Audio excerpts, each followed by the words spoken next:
कोई भी शिष्य जो सहृदय अपने गुरुदेव को भगवान मानता है, प्राण मानता है, वो अपने गुरुदेव की अवहेलना कैसे बर्दाश्त कर सकता है।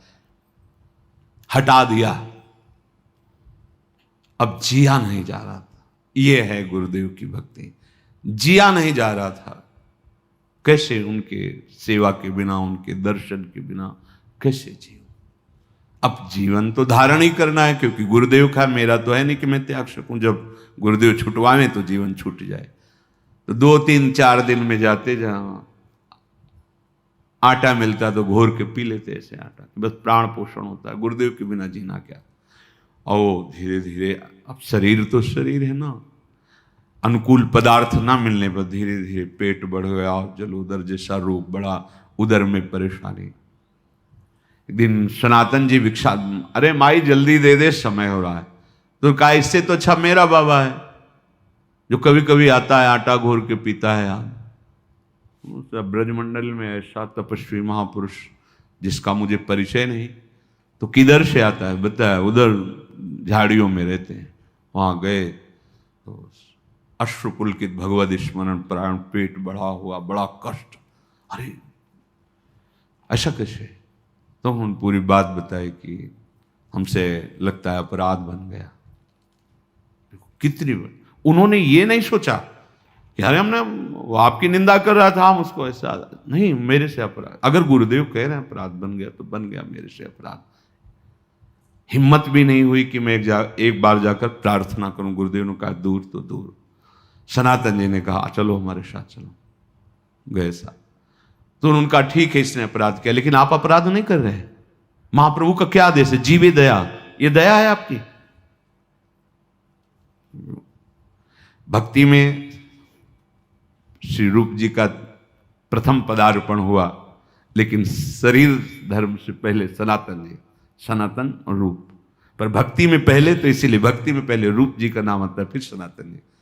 तो उनका महाप्रभु चैतन्य देव की आप आज्ञा का उल्लंघन नहीं कर रहे, ये जीवे दया है, देख रहे हो मृत प्राय हो रहे,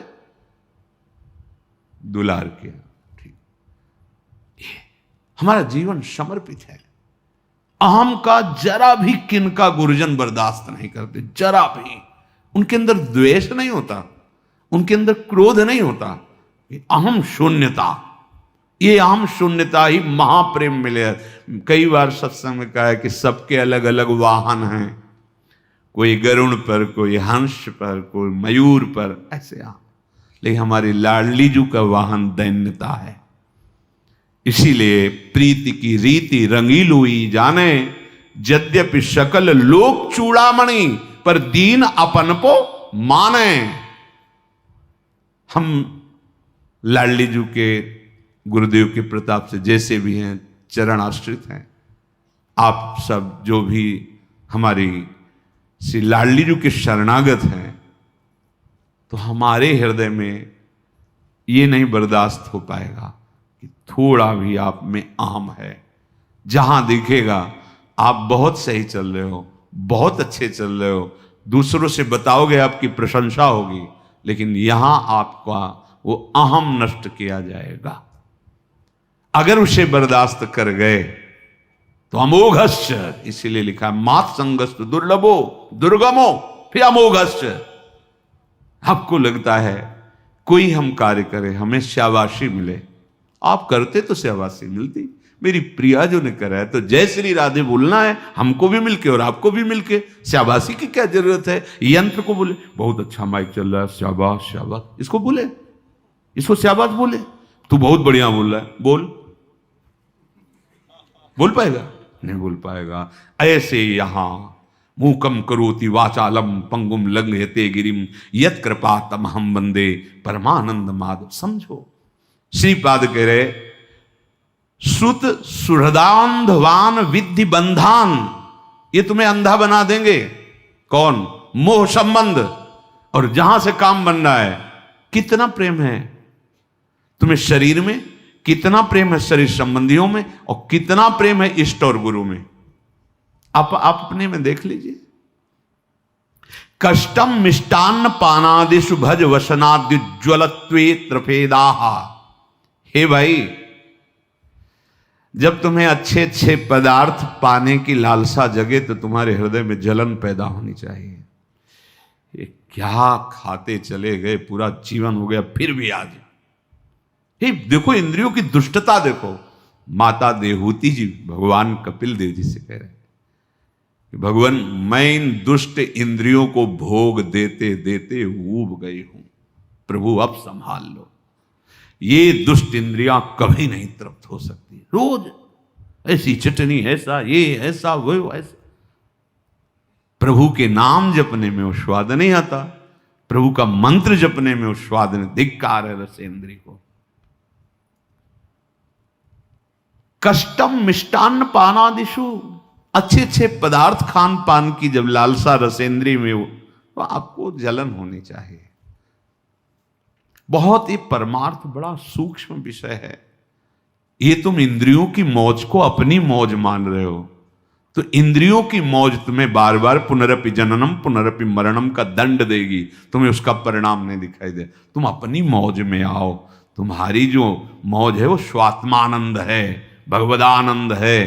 तुम देह इंद्रियों के भोग में क्यों मौज मना रहे हो? वो तुम्हारा विषय ही नहीं है। अज्ञान से तुम उसे अपना विषय मानकर फंसते चले जा रहे हो। सर्वेषाम शिष्य भृत्यादि वदति विनितोध्यासस्व वृंदावनम भो। कह रहे इसलिए देखो तुम कांप उठो इस बात से कि कहीं किसी रसेंद्री का भोग, जनेन्द्री का भोग या कोई शरीर संबंध ऐसा आगे ना आ जाए जो मुझे धाम से विलग कर दे। कर देता है, कर दिया। बहुत बस ये समझ में नहीं आता। जैसे दिखा एक गया गया गया, उसको नहीं समझ में आ रहा, और जब गया तब अरे देखो पहले से कर चला जाएगा चला जाएगा, मुझे पता है फिसलन है। वो कह रहा नहीं बहुत सुदृढ़ भूमि है, कैसे फिसल सकता हूं? नहीं नहीं अभी निकला है, गया। ये माया के फिसलन। गुरुजन दूर से देख के बता रहे ये कदम मत रखना, भूल न दे, भूल कर पग मत रख देना, फिसल जाएगा।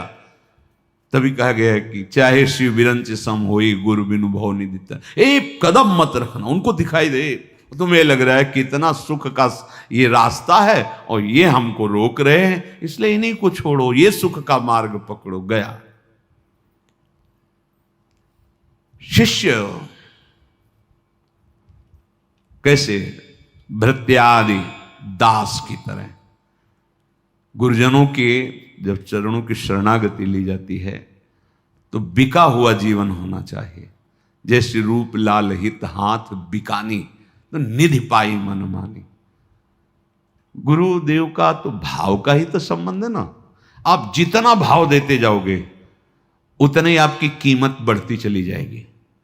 और जब भृत्य कह रहे सर्वेशाम शिष्य भृत्यादि वदति विनितोध्यासस्व वृंदावनम। प्रभु आपके सिवा कोई सहारा नहीं, हमसे गलती हो सकती है, हम आपका विरोध भी कर सकते हैं, आपके प्रतिकूल भी चल सकते हैं नाथ, पर आप हमें दंड देना, आप कभी उदासीन मत हो जाना, आप कभी हमें भृत्य एक छोटे से सेवक जैसे बिका हुआ दास होता। मदन गोपाल शरण तेरी आयो, इस पद में श्री भट्ट देवाचार्य जी कह रहे हैं कि घर का दास, बिका हुआ दास, निज दास, घर जायो दास की तरह। प्रभु मुझसे गलती हो सकती है, जैसे हम अपनी माँ से लड़ जाते हैं अपनी कामना के लिए, अपने अज्ञान के कारण, पर माँ को हम माँ ही तो मानते हैं ना। ये तो नहीं कह देते कि वो आज तुम हमारे मनोनुकूल भोजन नहीं दिया तो तुम मेरी माँ नहीं, वो मेरी माँ है। तुम्हारा गुण, तुम्हारा दोष हमारे संबंध में नहीं आएगा, तुम हमारी माँ हो, बस माँ। गुणवान तो माँ और दोषमयी तो माँ। अगर हमारी कामना की पूर्ति नहीं हो रही, वो हमें डांट रही, तो हमें दोष दिखाई दे रहा है कि माँ तो बहुत डांटती है, लड़ती, पर माँ माँ है। चलो, ये लौकिक भाव। अलौकिक, मेरी माँ सदगुरु है, इसने मुझे अध्यात्म में जन्म दिया है। वो जगत में पांच भौतिक माया में जन्म देने वाली माँ, और इसीलिए गुरु को ब्रह्मा कहा गया है। गुरु ब्रह्मा क्योंकि ब्रह्मा का कार्य सृजन करना। गुरुदेव ने मुझे अध्यात्म मार्ग में जन्म दे दिया और गुरु विष्णु अब वही पोषण भी कर रहे हैं हमारे अध्यात्म का। और गुरुदेव महेश्वर, महेश्वर का कार्य है भगवान शिव का विनाश। गुरुदेव हमारे हृदय में छुपे हुए जितने काम क्रोध लोभ मोह मद मत्सर इन सब का नाश कर देते हैं। इसलिए गुरु साक्षात परब्रह्म तस्मै श्री गुरुवे नमः। तो बोले शिष्य को कैसा होना चाहिए? भृत्यादिवत, बिका हुआ दास। जो बिका हुआ दास, थोड़े से लोभ में क्षमता आ जाती सहन करने की। कई बार हमने सत्संग सुना, ज्यादा तो हम देखे नहीं। इतदाम में काम हो रहा था पूज्य महाराज जी की तरफ से, तो वहां धूप कड़क और वो तसलामी टोगारा सब, वो जो उनका सबका स्वामी होता है ठेकेदार, वो आके उनको गालियां दे, इतना ही काम हुआ ऐसा वैसा। बाद में उन्हें पूछा कि आप इतनी धूप में काम करें, वो गाली दिया, आपको बुरा नहीं लगा? तो उनका अगर बुरा लगेगा तो शाम के जो रुपया मिलते हैं वो देगा नहीं, रुपया नहीं देगा तो परिवार का पोषण। थोड़े से लोभ में इतनी क्षमता आ गई कि गाली दे रहा है, धूप है, सब सह रहा है, और आपको भगवत प्राप्ति का लोभ नहीं, आप ऐसे कर रहे हैं, अवहेलना कर रहे हैं भगवत प्राप्ति का लोभ। सहित सहित बाढ़े भगति ग्रह तन गुरु हित गार। समझ में आता है? नहीं नहीं भाई, ये भिखारी वाली बात नहीं है, ये महान धनी बनने वाली बात है। जिसके प्रिया प्रीतम धन है, उससे बड़ा धनी कौन हो सकता है? गुरुदेव हमारे जो अहंकार जनित कूड़ा करकट है उस पर इसीलिए क्या शिष्य भृत्यादि वदति विनितोध्यासस्व वृंदावनम भो। वृंदावन में शिष्यता स्वीकार करके ऐसे रहो जैसे बिका हुआ दास।